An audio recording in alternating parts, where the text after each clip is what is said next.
Hello everyone, welcome back to my daily blog. তো চলে এসেছি তোমাদের সাথে আবার একটা নতুন ব্লগ ভিডিও নিয়ে। তো অনেক দিন ব্লগ আসে না আমার চ্যানেলে, কারণ আমি ভীষণ ব্যস্ত হয়ে পড়েছি আর এতটাই প্রেশারে আছি, ব্যাংকের কাজ প্লাস আমার এক্সামও চলছে, তার জন্য পুরো ঘেটে আছি। তো তার মধ্যে ছোট্ট একটা ব্লগ তোমাদের সাথে আজকে শেয়ার করব।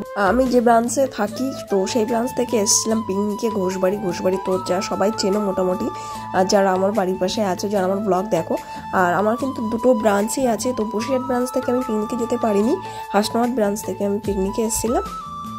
এত ঠান্ডা পড়েছিল, তো আমার লেট হয়েছিল আসতে। আর এসেই দেখি এখানে রান্নার জোগাড় শুরু হয়ে গেছে। এখানে পকোড়া ভাজছে, সকালবেলা সবার ব্রেকফাস্ট দেওয়া হবে। তো সকাল থেকেই সব কিন্তু গান বাজনা শুরু হয়ে গেছে, নাচ শুরু হয়ে গেছে, দেখতেই পেলে। সকালবেলা এখানে ব্রেকফাস্টের জোগাড় করা হচ্ছিল। আর এখানে ব্রেকফাস্টে ছিল লুচি, আলুর দম প্লাস পকোড়া ছিল, মাছ ভাজা ছিল, যে যা খেতে পারে, প্রচুর অপশান ছিল ব্রেকফাস্টে। ব্রেকফাস্ট হয়ে গেলে আমরা গিয়েছিলাম পাশেই একটা বিলে, আর কি সর্ষে চাষ হয়েছিল, সে সর্ষে ফুলের মধ্যে ফটোশ্যুট করার জন্য।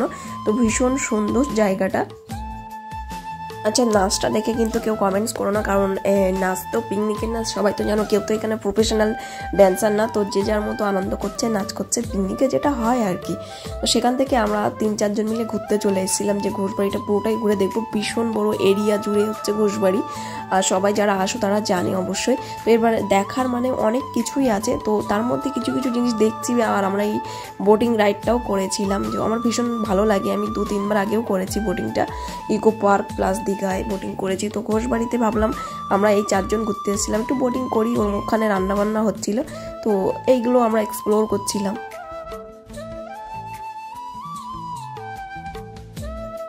বোটিং রাইডটা শেষ হলে আমরা চলে যাব এখন মেন জায়গায়, যেখানে ড্যান্স পুরো ফুল ফর্মে শুরু হয়ে গেছে। আমরাই শুধু বাইরে ছিলাম। তো দেখতে পাচ্ছ অবস্থা, সবাই নাচে, পুরো পাগল হয়ে আছে। আর আমরা ঘুরে টুরে এসে দেখি নাচ হচ্ছে। ব্যাকগ্রাউন্ডে আর গানটা দিলাম না, কারণ কপিরাইট চলে আসবে আমার চ্যানেলে, তার জন্য ব্যাকগ্রাউন্ডে গানটা দিলাম না। শুধু নাচটাই দেখো, আর কেমন লাগছে অবশ্যই কিন্তু কমেন্টে জানিও। এই কিন্তু পুরো আমাদের মেয়েদের টিম বসে আছে, আর এখানে সবাই বৌদিরাই আছে, যারা স্টাফ কাজ করে। তো তাদের বৌদিরাই চলে এসছে এখানে পিকনিকের দিন। তো ভীষণ আনন্দ হয়েছিল, কারণ এখানে মেয়েদের টিম পুরো ভীষণ ফুললি এনজয় করেছি, খাওয়া দাওয়া করেছি, সবার সাথে মিট হয়েছে। তো আমার ব্যাংকিং সেক্টরে প্রথম একটা এক্সপিরিয়েন্স এই কাজের। তো খুব ভালো লাগছে সত্যি বলছি, কিন্তু ভীষণ চাপও আছে। যাই হোক, এখানে দেখো একটা দাদার মেয়ে এসেছিল, বৌদিয়ার মেয়ে। তো তাও এখানে নাচ করছিল। বাচ্চা মেয়েটা হয়তো নাচ শেখে, ওই জন্য সেও একটু স্টেপ করে দেখাচ্ছিল। আর এখানে চলছে টিপ টিপ বর্ষা পানি গানের নাচ।